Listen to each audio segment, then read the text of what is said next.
Good morning friends. मैं doctor VK Mishra from gastro liver hospital Swaroop Nagar Kanpur. आज मैं बात करूंगा उस प्रॉब्लम के बारे में जो बहुत कॉमन है।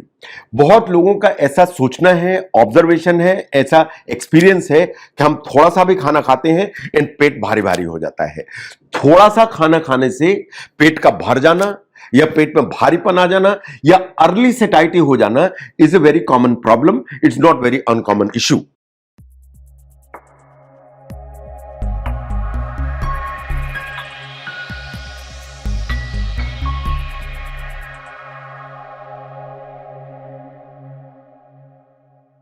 नो, ये है क्या वास्तव में?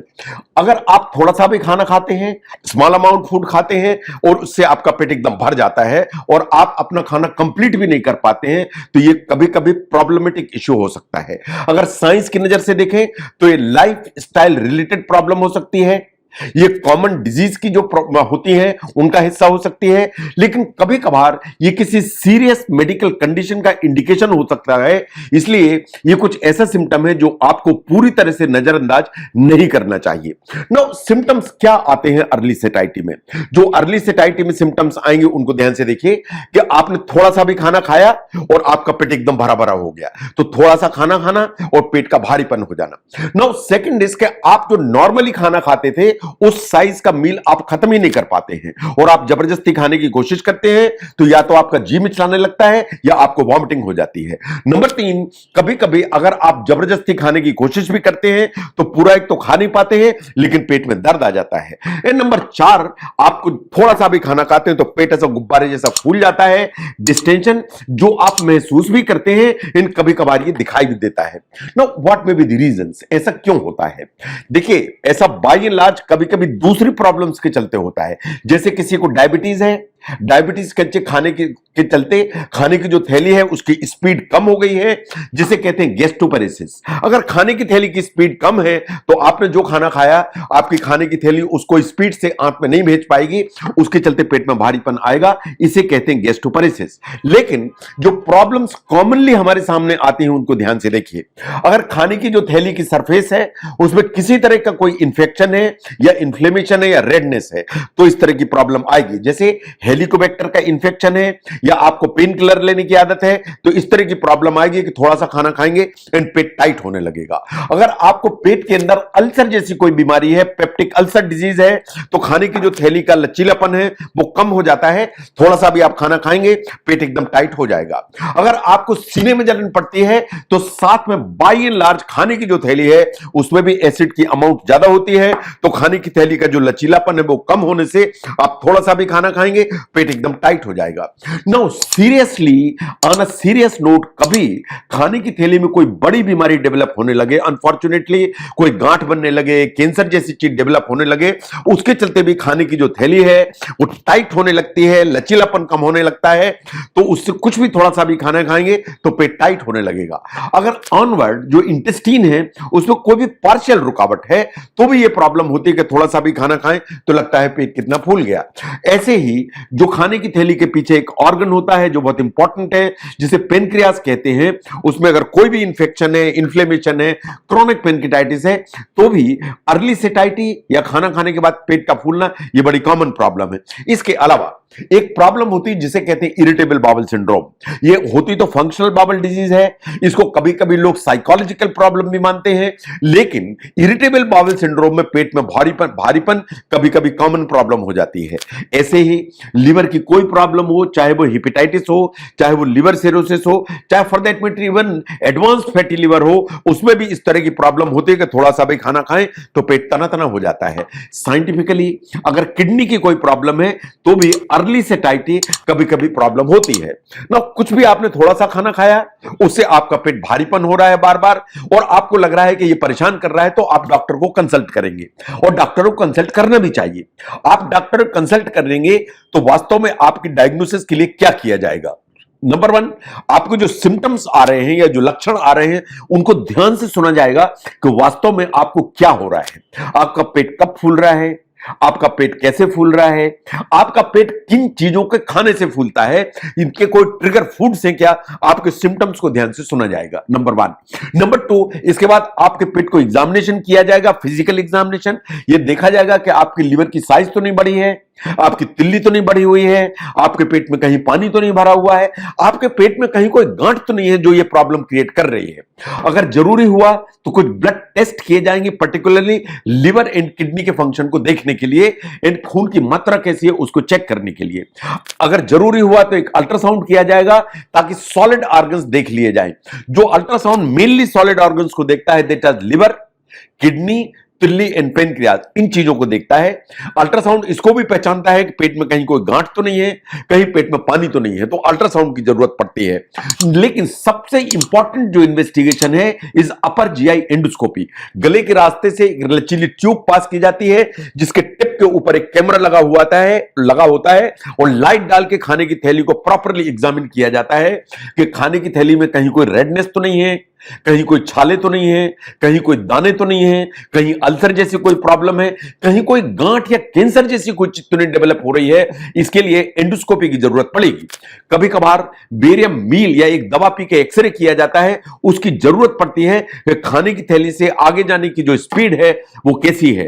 कभी कुछ इंफेक्शंस को पता करने के लिए हमें लेट्रिन की जांच करानी पड़ती है पेशेंट्स की, जैसे हेलिकोबैक्टर एंटीजन का टेस्ट करने के लिए स्टूल टेस्ट कराने की जरूरत पड़ती है। तो ये प्लेथोरा जो आपके सामने मैंने रखा, ये डायग्नोस्टिक इवैल्यूएशन है जो अर्ली सेटाइटी है या पेट में भारीपन है उसके लिए हमें कभी ऑफर करना पड़ता है। नो, अगर हम आपको इन्वेस्टिगेट करते हैं तो ट्रीटमेंट में कॉमन गाइडलाइंस आपको क्या फॉलो करने की जरूरत है। जो कॉमनली अगर हम ध्यान से देखें तो सबसे पहला काम आप अपनी डाइट को देखिए। जो डाइट है उसको स्मॉल एंड फ्रीक्वेंट मील्स करने की जरूरत है। थोड़ी मात्रा करिए लेकिन बार बार खाइए। नो, आपको दिन का वो समय पहचानना पड़ता है कि इस समय मैं खाने को सबसे बेहतर टॉलरेट करता हूं। वो दोपहर का समय है, वो नाश्ते का टाइम है, वो आफ्टरनून है, किस टाइम पर आप खाने को सबसे ज्यादा ठीक टॉलरेट करते हैं उस टाइम को पहचानिए एंड उस टाइम पर ही खाने की कोशिश करिए। जो स्मॉल एंड फ्रीक्वेंट मील तो करिए, लेकिन ये देखिए ध्यान से कि आपको प्रोटीन की अमाउंट पर्याप्त पहुंचे, आपको कैलोरीज के अमाउंट पर्याप्त पहुंचे। कुछ आदतें आपकी ऐसे हैं उनको बदलिए, इन द सेंस कि अगर आपको मान लीजिए बेवरेजेस पीना है लेकिन आप एक्स्ट्रा से लेते हैं, उसको बंद करिए, क्योंकि एक्स्ट्रा के जरिए से एयर भी जाती है एंड पेट आपका ब्लोट होता है। आपको बहुत जल्दबाजी में खाना खाने की आदत है तो आप एयर को स्वेले करेंगे एंड पेट ऐसा तनेगा। तो आपको च्यू थॉरोली करना चाहिए एंड धीरे धीरे खाना चाहिए। अब आप जो पानी पीते हैं खाने के बाद आपको 1 या 2 सिप लेना चाहिए। ज्यादा पानी आपको करीब करीब 30 मिनट के बाद पीना चाहिए ताकि जो ब्लोटिंग की फीलिंग है वो मिनिमाइज हो जाए। जो कुछ लोग ऐसे होते हैं जिनको च्युइंगम या इस तरह की हैबिट होती है, वो आदत आपको नहीं पालना चाहिए। उससे अननेसेसरी आप एयर स्वेलो करते हैं एंड आप प्रॉब्लम क्रिएट करते हैं। तो अगर हम ध्यान से देखें कि जो मील के पोर्शन है दे आर इंपॉर्टेंट कि आप कितनी साइज में खाते हैं। कंपोजिशन जो मील का है वो इक्वली इंपॉर्टेंट है कि आप खाने में क्या खाते हैं। तो कितना खाते हैं वो इंपॉर्टेंट है, क्या खाते हैं वो इंपॉर्टेंट है। आपको अगर स्मॉल अमाउंट लेना है तो आपको देखना पड़ेगा कि कैलोरीज की मात्रा ठीक रहे, आपको देखना पड़ेगा कि प्रोटीन की मात्रा ठीक रहे। आपको कुछ नट्स इस्तेमाल करने की जरूरत है, कुछ सीड्स इस्तेमाल करने की जरूरत है। आप प्रोटीन के लिए प्रोटीन बार यूज कर सकते हैं, लेकिन जो फैट की अमाउंट है उसको हमेशा मिनिमाइज करने की जरूरत है।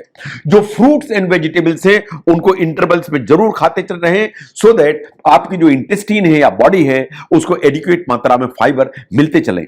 आपको ध्यान देने की जरूरत है कि आपको लीन फैट प्रोटीन पर फोकस करना चाहिए, चाहे आप चिकन खाएं, फिश खाएं, अंडे खाएं, ताकि आपको लीन फैट प्रोटीन जरूर मिले। ये जो चीजें हैं ये आपको ठीक मात्रा में प्रोटीन देंगी। इवन जो दाल हैं, जो लेग्यूम्स हैं, जो बीन्स हैं, जो सोयाबीन है, इससे भी आपको ठीक मात्रा में प्रोटीन मिलता है। लेकिन अगर आपको लगता है कि डाइटरी चेंजेस से आपकी जो ये प्रॉब्लम है, जो पेट में हेवीनेस हो जाती है, अर्ली सेटाइटी की प्रॉब्लम है, वो सेटल नहीं हो रही, तब क्या करें? अपने डॉक्टर को दिखाएं सबसे पहले। डॉक्टर को दिखा के इन्वेस्टिगेट कराएं। अगर अंडरलाइन कोई डिजीज है तो उसको सामने करें और उसको ट्रीट कराएं।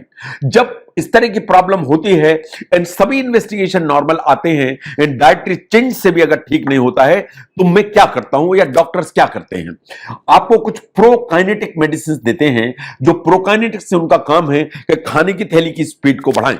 जो प्रोकाइनेटिक्स कॉमनली यूज किए जाते हैं दे आर मेटोक्लोप्रेमाइड, इटोप्राइड, लिवोसल्फराइड एंड डोम्पेरिडॉन। ये 4 प्रोकाइनेटिक हैं जो खाने की थैली की स्पीड को बढ़ाती हैं। कभी कभी कुछ एंटीबायोटिक्स हैं जैसे इरिथ्रोमाइसिन है, ये भी खाने की जो थैली है उसकी स्पीड बढ़ाने की ताकत रखते हैं। कुछ डाइटरी सप्लीमेंट्स पर्टिकुलरली एंजाइम्स, ये आपको हेल्प करने की ताकत रखते हैं। नाउ अगर आपके सभी इन्वेस्टिगेशन नॉर्मल हैं फिर भी आपको थोड़ी सी खाना खाने से पेट में तनाव आता है तो आपके सामने सबसे बड़ा प्रश्न होता है कि मैं ठीक तो हो जाऊंगा, मुझे कोई प्रॉब्लम तो नहीं होगी। बाय एंड लार्ज कोई प्रॉब्लम नहीं होगी अगर अंडरलाइन कोई भी पैथोलॉजी नहीं है। अगर आप अपनी डाइट ठीक रखेंगे, अगर आप अपनी लाइफस्टाइल ठीक रखेंगे, अगर आप अपनी एक्सरसाइज का शेड्यूल ठीक रखेंगे, अगर ये 3 चीजें ठीक रहेंगे तो जो अर्ली सेटाइटी है वो कोई सीरियस इशू नहीं डेवलप कर पाएगी। ये बिल्कुल बात सही है। तो अगर अर्ली सेटाइटी है तो उसको देखिए कि ये लाइफस्टाइल के चलते हैं या किसी डिजीज प्रोसेस के चलते हैं। अगर आपको लगता है कि डिजीज प्रोसेस के चलते हैं तो डॉक्टर को कंसल्ट करिए, इन डिजीज को सामने करिए और उसे ट्रीट कराइए। लेकिन कुछ अलार्म सिम्टम्स हैं उनको जरूर नजर रखिए और उन पर ध्यान दीजिए।